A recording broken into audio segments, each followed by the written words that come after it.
Good morning student. B Ed second year के paper knowledge and curriculum ज्ञान और पाठ्यचर्या के अंतर्गत अब हम देखने वाले हैं ज्ञान की विशेषताएं।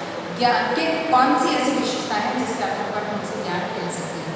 तो सबसे पहली विशेषता है कि इसका संबंध चेतना से।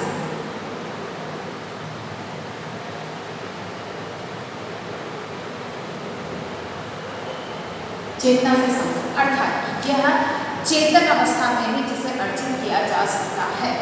चाहे व्यक्ति जानबूझकर किसी चीज़ को देख सुन समझ रहा है या अचानक कोई चीज़ उसको सबक दे रही है, लेकिन सबक कब देगी जब वह उसके प्रति जागृत है, सजग है या उसके प्रति वह कॉन्शियस है, तभी उससे संबंधित या घटना से संबंधित कोई सबक उसको प्राप्त हो पाता है। अर्थात व्यक्ति का चेतन अवस्था में होना अनिवार्य है, तभी वह ज्ञान कहलाता है।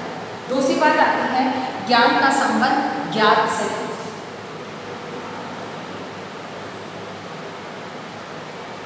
ज्ञान का संबंध ज्ञात से, ज्ञाता से, यानी कि यहाँ पर ज्ञाता से संबंध, क्योंकि जिस चीज़ के बारे में हम जानते हैं, जिसके बारे में हम समझ सकते हैं, जान सकते हैं, जानते हैं, वही ज्ञान कहला सकता है। जिसके बारे में हम कुछ जानते ही नहीं तो वो हमारे लिए ज्ञान नहीं होगा। हमारे पास ये 2 पेन है, इसका उपयोग मार्कर है, मार्कर का उपयोग करना मुझे नहीं आता, इसके बारे में मुझे नहीं पता, तो मेरे लिए यह ज्ञान नहीं है। लेकिन जब ये मेरे हाथ में है, मुझे पता है कि इसका किस तरह से उपयोग किया जा सकता है, इसका मतलब मैं इसके बारे में जानती हूँ, वो जानना क्या है, ज्ञान। अर्थात ज्ञान का संबंध जो है ज्ञाता से है, जानना है। बिना जाने बिना ज्ञान के हम किसी तथ्य सूचना को ज्ञान नहीं कह सकते। अगली बात आती है ज्ञान का संबंध कौशल से है।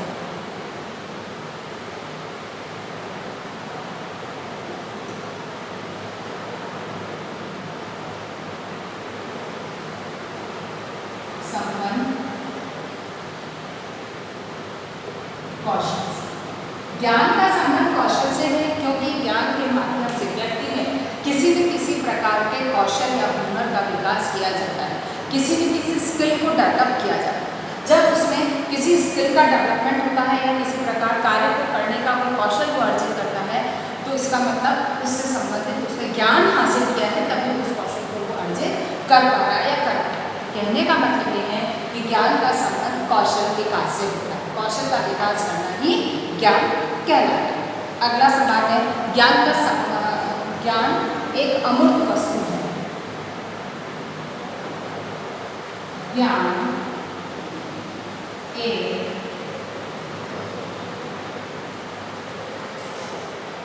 अमूर्त वस्तु है।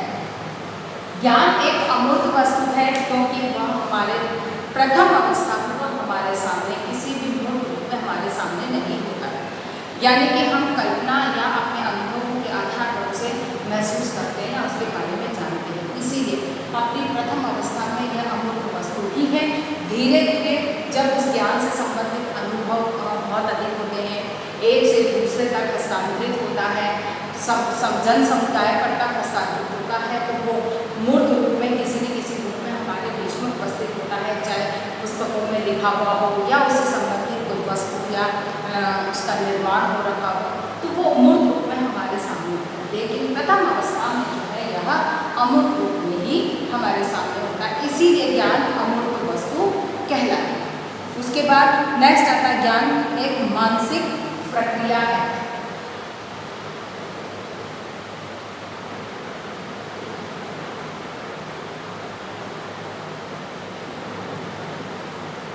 मानसिक प्रक्रिया है, यानी कि ज्ञान एक मानसिक प्रक्रिया है। क्यों? क्योंकि ज्ञान के द्वारा व्यक्ति जो है वो मानसिक क्रियाओं के द्वारा ही वो किसी कार्य को सीखता है।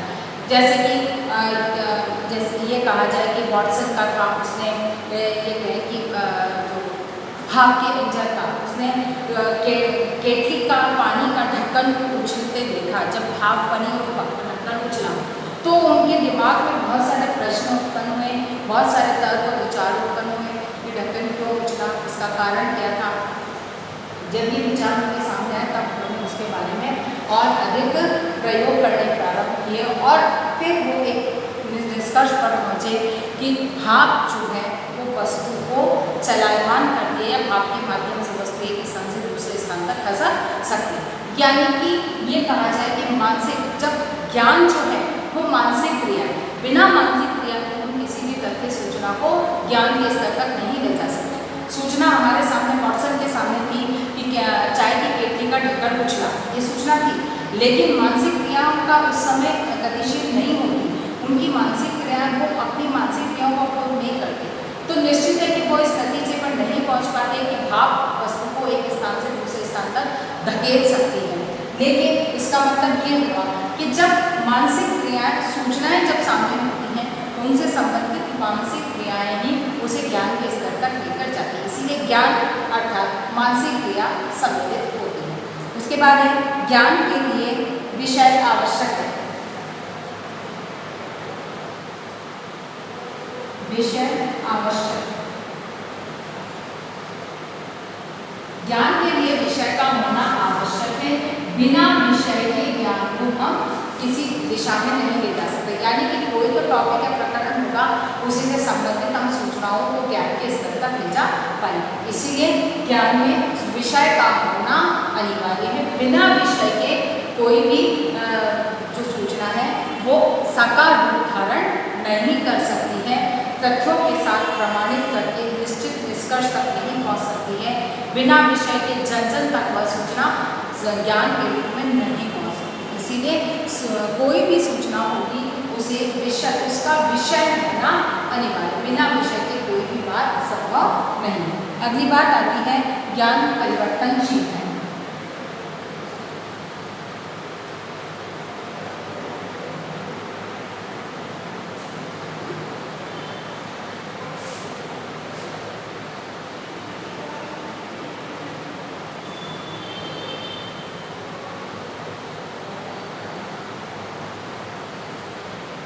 परिवर्तनशील है, ज्ञान में निरंतर परिवर्तन होता रहता है।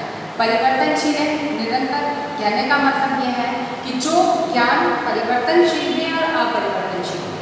परिवर्तनशील कैसे है कि जब हमारे पास प्रथम अवस्था में जो सूचना है, फॉर एग्जाम्पल कि चंद्रमा को एक दैवीय शक्ति माना जाता है, जब तक हम उसके बारे में विशेष कोई जानकारी हमें नहीं थी। जैसे जैसे चंद्रमा को पहचानने लगे, उसके बारे में जानने लगे, चंद्रमा पर जाकर आए, चंद्रमा को नज़दीक से देखा, तब पता चला कि यह कोई दैवीय शक्ति नहीं है, यह पृथ्वी की तरह ही कोई उपग्रह है। यानी कि ज्ञान में परिवर्तन हुआ। लेकिन गुरुत्वाकर्षण का नियम यह अपरिवर्तनशील है कि पृथ्वी में गुरुत्वाकर्षण बल विद्यमान होता है। यह जो एक प्रमाणित किया गया है उसमें किसी भी प्रकार का परिवर्तन नहीं हो सकता। इसीलिए ज्ञान परिवर्तनशील है कि जब उसमें आवश्यकता के अनुसार, काल समय परिस्थिति के अनुसार उसमें अनुभव जुड़ते चले जाते हैं और उन अनुभवों के साथ में नई नई सूचनाएं उसमें समाहित होती चली जाती है। इसीलिए परिवर्तनशील कहलाता है। नेक्स्ट आता है ज्ञान परिस्थिति जन्य है।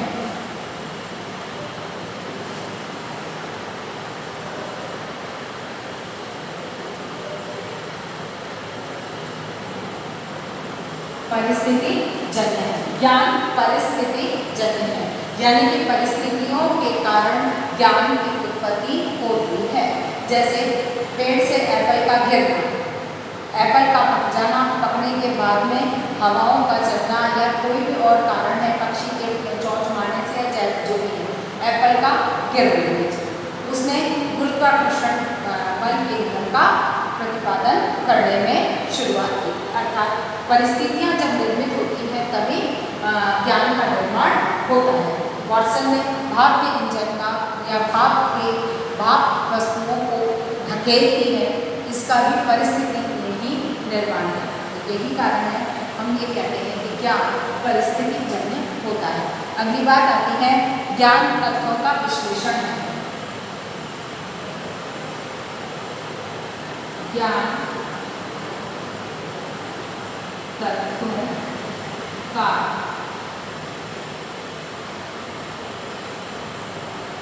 विश्लेषण है। ज्ञान तत्वों का विश्लेषण है, यानी कि किसी विभिन्न प्रकार के तथ्य जब हमारे सामने आते हैं तो हम उनका विश्लेषण करके और उससे संबंधित ज्ञान को हासिल करते हैं, अर्थात कि उसके हर छोटे बड़े पक्ष पहलू को हम जानते समझते हैं, तभी हम उसके बारे में ज्ञान हासिल कर पाते हैं। इसीलिए ये तथ्यों का विश्लेषण है। उसके बाद में ज्ञान तथ्यों का संश्लेषण है।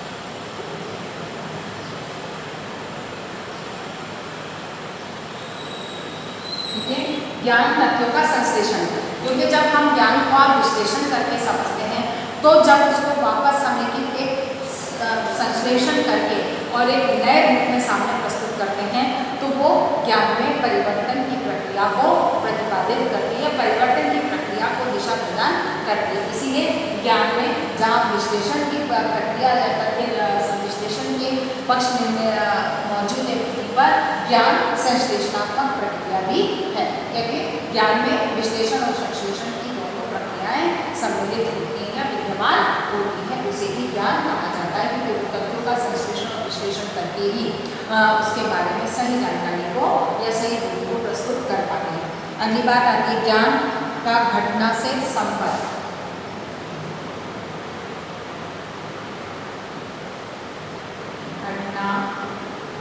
से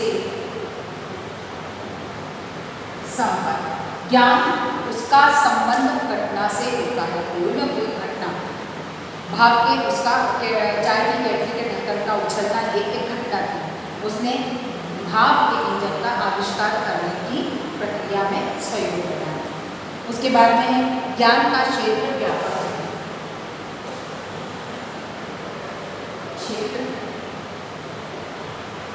ज्ञान का क्षेत्र व्यापक है, सीमित नहीं है। आप जहाँ भी देखेंगे, जिस भी जगह या कहते हैं कि जहाँ पत्थर डाला वहीं पर आपको कोई न कोई ज्ञान का तथ्य मौजूद होता है। इसीलिए ज्ञान का क्षेत्र व्यापक है, सीमित नहीं है। उसके बाद आता है ज्ञान में चिंतन का समावेश।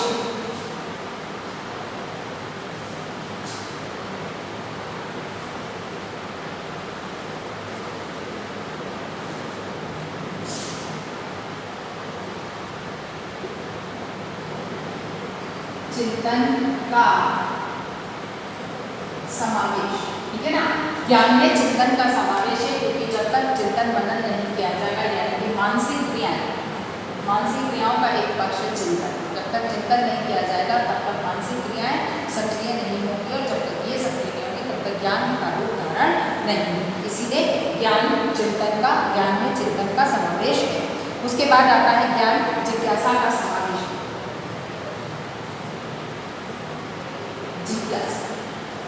ज्ञान में जिज्ञासा विद्यमान होती है। जब तक जिज्ञासा नहीं है, हम किसी तथ्य के बारे में जानकारी हासिल करने के लिए इच्छुक नहीं होते। जब तक हम इच्छुक नहीं होंगे तब तक वो ज्ञान, यानी कि हमारी चेतन अवस्था में सबसे पहला पॉइंट था, चेतना से उसका संबंध है। जब तक हमारे में जिज्ञासा नहीं है तब तक हम चेतन नहीं होंगे, हमारा चेतनात्मक पक्ष, या हम कहना चाहिए कि हमारी चेतन अवस्था नहीं होगी। और जब तक चेतन नहीं होंगे हम, तब तक हम उस चीज़ को अर्जित नहीं कर पाएंगे। इसीलिए जिज्ञासा ही इस चेतना को जागृत करने में सहयोग करती है। इसीलिए जिज्ञासा से इसका स्पष्ट संबंध होता है। अगली बात आती है निरंतरता की प्रक्रिया है। ज्ञान में निरंतरता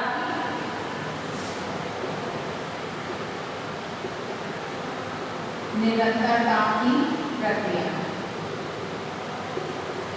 इसमें निरंतरता की प्रक्रिया है, क्योंकि यह निरंतर चलने वाली प्रक्रिया है, या कहीं भी रुकता या अंतिम पक्ष में अंतिम छोर नहीं है, इसका कोई समापन नहीं होता। एक चीज को हमने हासिल किया तो हम उसका अभ्यास, अनुभव जैसे जैसे अभ्यास करते चले जाते हैं, नई चीज और नया तथ्य सामने निकल कर चला आता है। इसीलिए यह निरंतर चलने वाली प्रक्रिया है, इसका न आदि है न ही इसका अंत है। अगली बात आती है कि ज्ञान में असत्य का समावेश।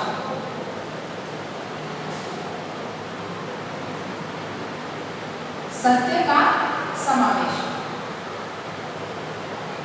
ज्ञान में सत्य का समावेश अनिवार्य है, क्योंकि जो सत्य है वही ज्ञान है, जो असत्य है वह ज्ञान नहीं है। जो असत्य है उसकी असत्यता को प्रमाणित किया जाता है, और जो असत्य है उसको अस्वीकार किया जाता है। इसीलिए ज्ञान जो है वो सत्यता पर आधारित है, जिसमें सत्य का समावेश होता है। आशा करती हूँ कि मेरी आज की बात समझ में आई कि इसी के आधार पर आज का आपका प्रश्न है कि ज्ञान की विशेषताओं को स्पष्ट कीजिए। हमारा प्रश्न है ज्ञान की